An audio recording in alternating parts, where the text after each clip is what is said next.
Don't tell me it's the Medicare for the Lazy Man podcast.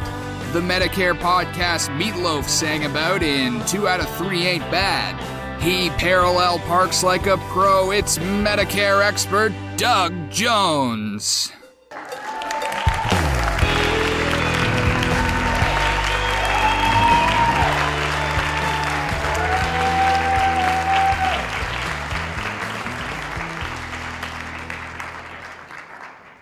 Hello, everybody. It's such a pleasure to see you today. It's a wonderful sunny day in Arizona. I hope it's beautiful wherever you are.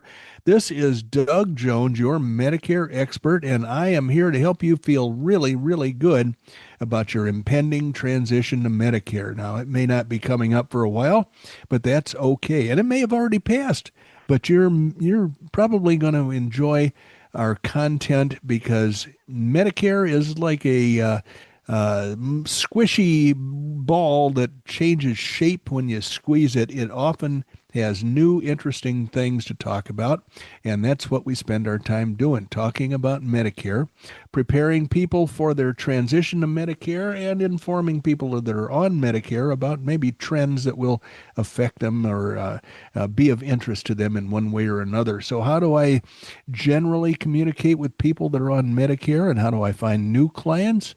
Well, I wrote a book several years ago, and I keep updating that book every year. It's called Medicare for the Lazy Man. The current edition is 2025, and it talks about the various basic principles of Medicare, a little bit about the history, but not too much because, frankly, who cares about that? I need to know what I'm going to do going forward, and that's what the book spends its time on. I explain to you why a certain course of action might be poor and a different course of action might be so much better for you over the long haul. It might cost you a little more, but it might perform better for you in the future. So those are the kinds of things you're going to find in Medicare for the Lazy Man. And that book is really a bargain. It's on sale at Amazon or Barnes & Noble for something on the order of $11 for a paperback book. It's quite a beautiful creation. And the Kindle version of that same book is considerably less expensive. That's going to be an Amazon acquisition. You're going to go to Amazon to buy the Kindle book, and I think that's about $4.50. Now, if you were to consider that you're going to need a drug plan, a standalone drug plan, there is a book for that too. I wrote a book called Medicare Drug Plans, a simple DIY, do-it-yourself guide. I priced the book so as to subtract any and all possible royalties, so I don't make a dime on this thing. It's the paperback version is $10 and the Kindle version is $3. I don't know what the Audible version is, but you can buy an Audible version and listen to it. But the point of this book is to take you by the hand and lead you through the drug plan selection process using the U.S. government website to pick out the best plan for you. And the real advantage to the book is that you don't need any annoying insurance agents to help you do this. You can select your own plan and enroll in it with the help of a paperback, a $10 book. That choosing the correct plan is something that is going to be very easy to avoid overpayment. So I suggest doing it yourself. Now, let's say that you want to have a service do it. There's a subscription service that it's modestly priced. If you want to examine the subscription service and maybe enroll in it and have them pick your plan because they will scan many more discount opportunities than I can possibly do, well, then you send me an email to the address that Randy's going to give you at the end of the episode, and I will send you a link to that subscription service that will allow you to examine the service, and if you decide to use the service, it will give you a small discount on the cost of the service. So you can't go wrong sending me an email asking for a link to the subscription plan selection service, and I will send you back right away a link to that service so you can check it out for yourself. And finally, if you're approaching the enrollment time and you just need to know about how to enroll in Medicare, I have written a very, very short, very inexpensive, very impactful book to help you do that. And it's bare bones. It's Medicare for the Lazy Man, bare bones. And that's on sale at Amazon for about $4.60. They won't let me charge any less than that for a printed book. It's a slim little book with a powerful punch. And if you were to buy the Kindle version of that book, it would cost you $1. And there's an Audible version, I believe, but it is not. I've got a big question mark where the cost is. I don't know what that Audible book would cost you, but it can't be much because this is a very short but very powerful book explaining how to handle the Medicare enrollment process. And so that is the current the library of books that I put together for people that are approaching Medicare and maybe for people that are on Medicare that want to broaden their horizons a little bit. Now, speaking of broadening horizons, I've got a guy named Randy Carson here whose horizons are as broad as any I've ever seen, and it's always a pleasure to talk to him. Randy, what's been on your mind lately? Well, I've been thinking a lot about a lot of different things, but probably the most top of mind for today is election day. It is in a few places, that's for sure. Yeah, yeah, and I'm wondering if I'm going to win the prize this year for the best looking guy over 60 in Arizona. Have you ever won that prize? No. Okay. Do you anticipate that your odds are any better this year than they would be any other year? I think ultimately, to your point, Doug, they're diminishing a bit. Yeah, that's certainly what happens to us. There was a time when I would catch the ladies' eyes, just by walking down the street, but those days are long gone. And frankly, that's why we don't have a video version of this podcast. And frankly, remember a few episodes ago, I spent 2 episodes with a very interesting interview about that HAMO, Yeah. that very sophisticated drug plan selection process that handles the most incredibly complex drug regimen needs for people and comes out saving them tons of money and everything. I think that poor lady was shocked the whole time. How old is this guy? I could picture. Oh my God. Yeah, I used to work on a switchboard, way back when I was in college to make a few bucks when I was in college.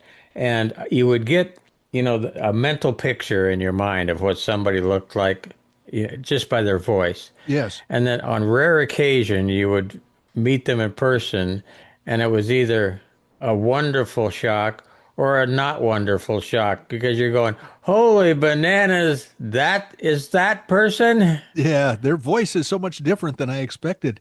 Yeah, Well, I yeah. used to use a trick when I was in my 20s and in the insurance business for, new.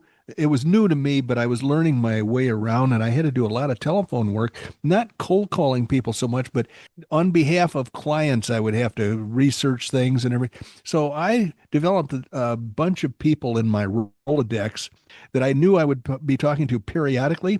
And what I used to tell the ladies was that I have a big hairy wart right in the middle of my forehead. And they all remembered that. Not all of them believed it, but they all remembered that. So Randy's looking at me like, what the hell kind of nutcase are you? Okay. But All right. So I've obviously missed something here. What was the point of that? the point was to establish a relationship with somebody. So the next time I called, they would They have would a recollection. they would remember you. Exactly. And I wouldn't have to start from scratch and explain who I was and why I was Oh, calling. okay. All right. So I got it. Yeah, I now it just sometimes it does takes me a little while to catch on when I haven't had enough coffee. yeah, it looks like that psychology degree I earned, I spent 9 years getting was wasted on Randy. That's for darn sure.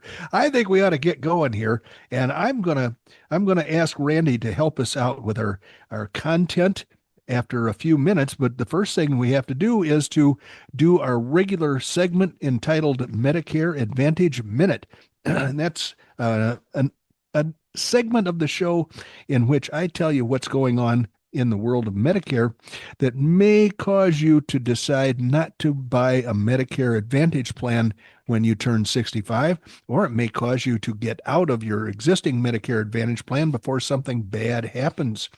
So the article I want to touch on today is called Medicare Users Could Soon Lose Perks That They Love, like choosing their own doctor. That would be a perk that you don't get always with a Medicare Advantage plan, because typically you've got a network of doctors and hospitals that you have to stick to in order to get either to get reimbursement or to get even a decent price for the medical treatment that you need to have avail yourself of. So there will be more denials of care. The article starts out. That's a phrase in quotes. There will be more denials of care. Accountable care organizations get financially penalized when they spend too much. The government wants to shift Medicare beneficiaries into new care models by 2030.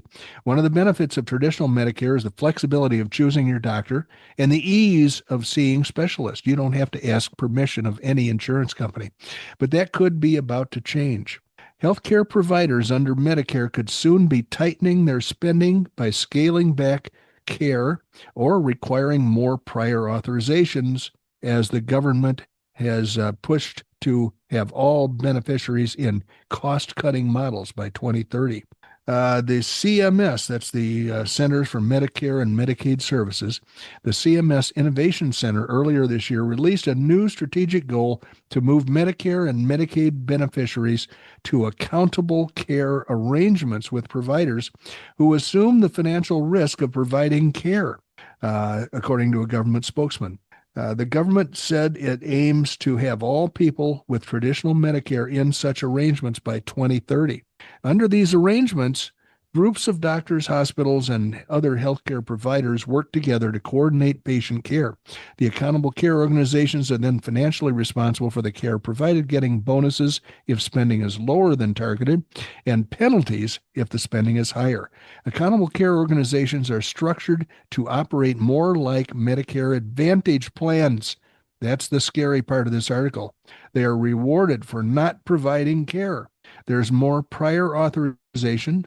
It's a way for the government to save more money on Medicare. There will be more denials of care and more delays of care. In reality, patients may not realize they are in an accountable care organization, but they may see differences in the care they receive. Patients are not necessarily going to see the best type of care. People will have the briefest interactions with doctors. Instead of a 30-minute appointment, you might have a 15-minute appointment. Instead of a follow-up call with a nurse, you'll get a robocall. You'll be submitting all of this paperwork for prior approvals. Accountable care organizations, known as ACOs, date back to the concepts of coordinated care and cost controls from the 1990s, but were formally created by the Affordable Care Act, Obamacare, in 2010. Ugh, no wonder these things stink. Traditional Medicare is now embracing the concept of ACOs to save money. I don't know who in traditional Medicare is embracing anything like this, but it is a scary thing to think that Medicare could be mutated into what has been the purview of Medicare Advantage plans. Policy at the Brookings Institute, a nonpartisan think tank. Let's see, whether the goal that CMS has set out will be met is a question. The challenge of Medicare is the dramatic growth in cost. We're seeing a dramatic increase in patients as baby boomers age, he added. The sheer volume of people we're taking care of comes as the working population to support Medicare is declining. Medicare spending has doubled between 2008 and 2022 and is expected to double again by 2032, reaching about $1.9 trillion, according to MedPAC, which is a government organization, a nonpartisan agency that advises the U.S. Congress. Whether the ACO, the Accountable Care Organization model, will be successful in trimming costs while still providing care remains to be seen. I say that that is a way to save money on the backs of the patients that can't do anything about it.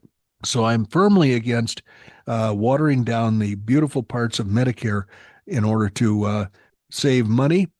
We've already learned that one of the ways to save money is to hold Medicare Advantage plans accountable for the the actuarial tricks that they've been pulling that have cost the federal government billions and billions of dollars. That would be one smart way to start reducing the cost of medical treatment for older people as it is. Okay, now the next segment that we do on a regular basis is Your Medicare Benefits 2025. It is the big book of all the silly things that your doctor, your hospital, and your voodoo doctor would like to perform on you if Medicare paid for them. Today's subject is shingles shots. Medicare drug coverage, Part D as in Delta, covers the shingles shot, not Part A and not Part B. So what are the costs? Well, people with Part D as in Delta pay nothing out of pocket for the shingles shot. Part D covers all adult vaccines that the Advisory Committee on Immunization Practices recommends, including the vaccines for shingles, RSV, whooping cough, measles, and more. Your Part D plan won't charge you a copayment or apply a deductible for vaccines that are recommended by the ACIP. For more information, visit medicare.gov/coverage/shingles-shots. And that is all I have to say about our regular segments. I alluded to the fact that Randy might want to pitch in and help out with the selection of our content. I sent him an email listing all of the categories we've got. He's waving it around in the air. Funk and Wagnalls apparently took it out of the jar on the back porch or whatever happened on Mayonnaise the Carson jar on the back porch of fucking Wagnalls. show. There you go. All So right. tell us where we should concentrate our remaining efforts for this episode. I want to concentrate on rates and financial. Okay, rates and financial. Ironically, I have a section that I never filed away that's sitting right in front of me. Rates and financial. The rates that companies are going to charge for medical, I want to say for Medicare supplement plans. That's what I'm most interested in. When they want a rate increase in a particular state that they're in, they want to just raise the rates and they can't do it. They're not allowed to do it. They have to go to the State Department of Insurance and request permission to raise their rates. And so therefore, it behooves them to try to keep that increase reasonable so that the state won't turn them down for being greedy.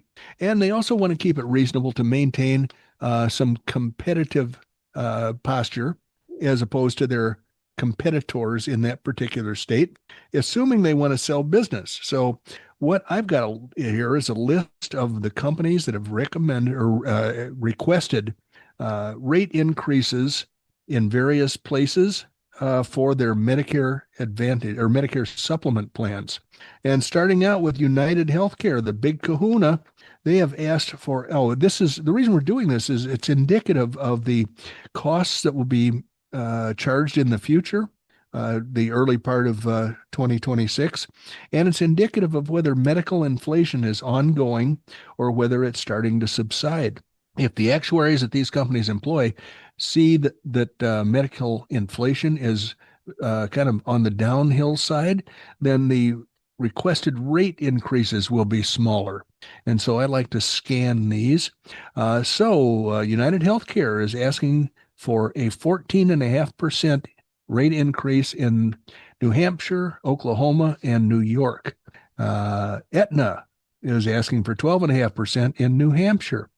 And another company is looking for, let's see, American Benefit Life Insurance Company is looking for an 18% increase in Nebraska and Utah.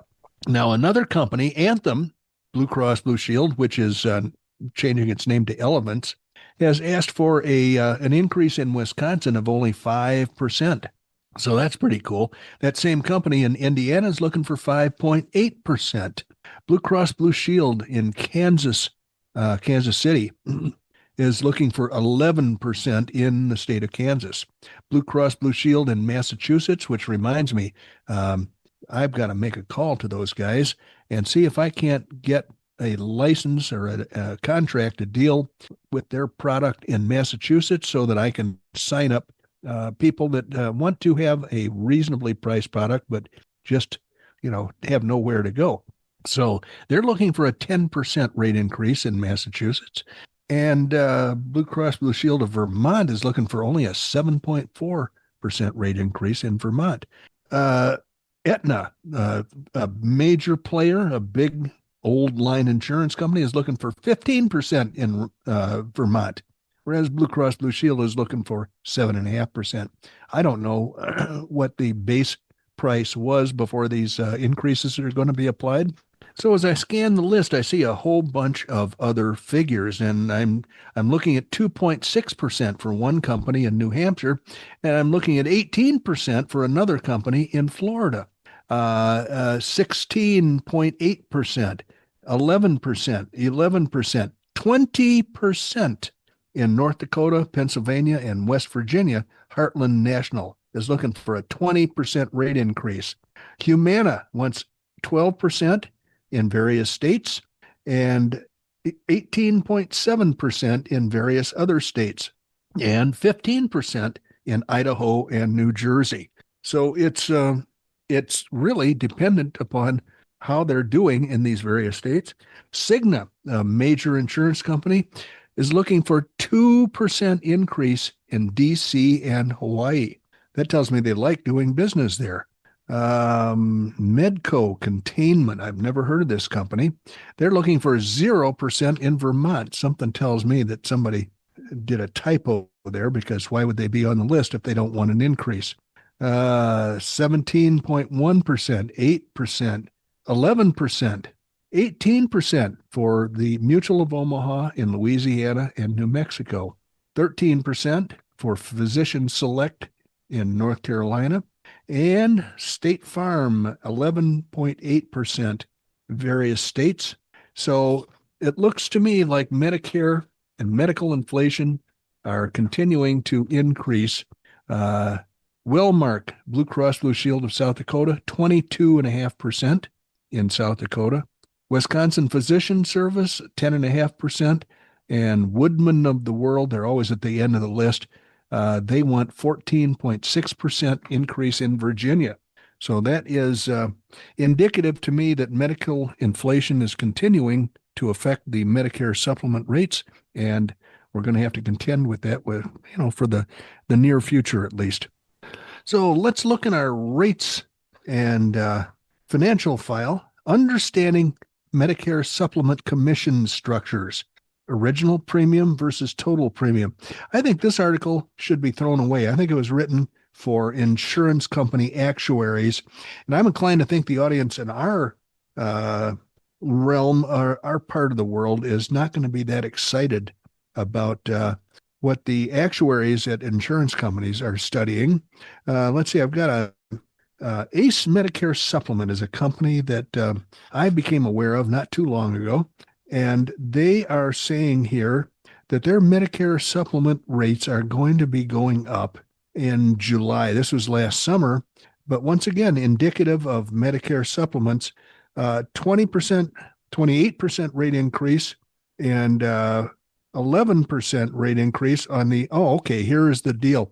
Their Plan G that was costing $150 and took a 28% rate increase, that Plan G will be bumped up to $192.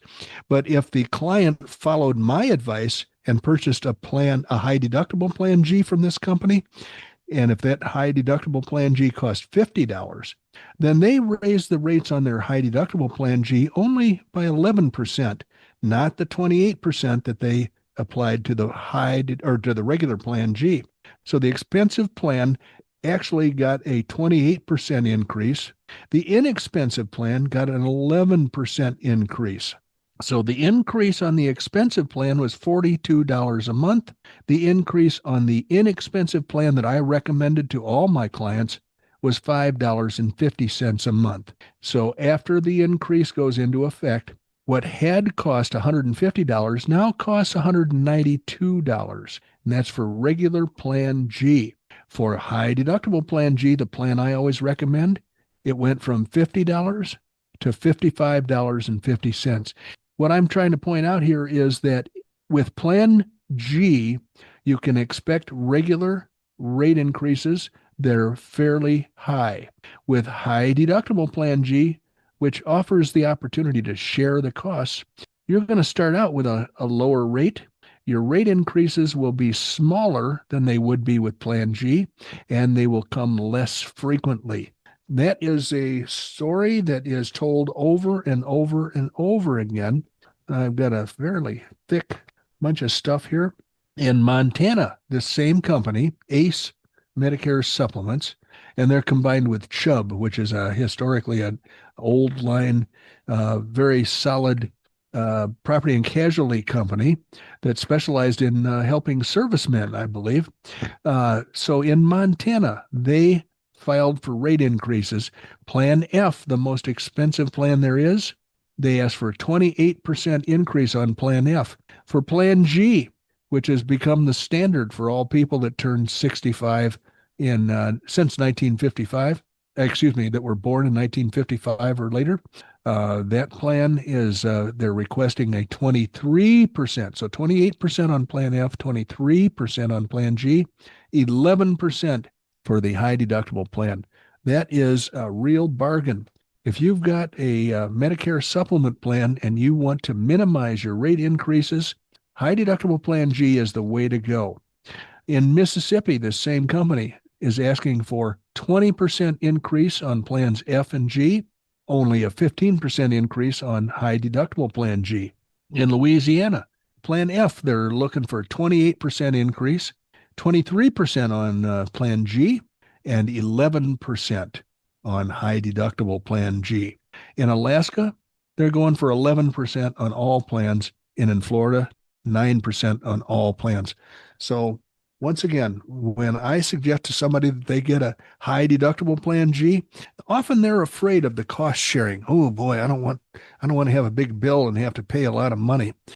As time goes by, they're going to find that the plan they could have bought, the high deductible plan, would have saved them so much money that they could put that savings into their sock drawer and then use part of it to defray their costs in the future. So that's an important thing to remember. And I do have clients who call me up and say, boy, you were right. How do I get into the less expensive plan? And I tell them, well, we got to jump through a bunch of hoops. Sometimes it's more possible than others. So I would suggest starting out with the high deductible Plan G from the get-go. I think you're going to find that to be a much more satisfactory solution over the long haul. And Randy, I have to thank you for selecting this interesting topic. It's not interesting to everybody, but it is to me because it kind of portends the future. Are we going to have rate increases into the future that we have to deal with, or are we going to have lessening medical inflation? And I believe it's going to continue with us for a while. So, I would suspect that's true, Doug. yeah. In any event, I've blown my wad for today, so I'm going to leave it up to you to. Are you out of stuff? Well, I'm not out of stuff, but I'm out of steam.